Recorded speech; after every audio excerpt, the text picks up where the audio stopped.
Hello, it's Michael Gallion here at ProLab Studio in Los Angeles, where we do all of our hands-on training, our master's program. We have all these great tools, but it's not the only way that you can learn how to do hands-on training. When we go out to the different cities around North America and around the world, we bring with us our StealthNet Challenge Kit tools. One of the features of the class that we do is we will do half-a-day class training all of the important parts of bird control, but then the hands-on portion, we have these great toolkits, and we have 3 sets of the tools, we have 3 net frames, and these become the basis for the StealthNet Challenge. At the end, we break teams into 3, and then go over the planning stages of going out to do an exclusion net.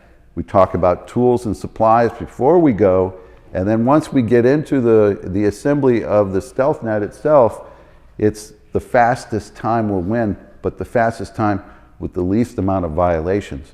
There are things that you have to do in order to follow your warranty guidelines, and if those are violated, you lose time, and at the end, it's a lot of fun. So one of the most fun parts of learning bird control is doing the hands-on training, and even more fun when you get to compete in the StealthNet Challenge. We have some record times that were set last year. Who's going to beat that time this year? Stay tuned, look for our dates, and we'll see you out on the road.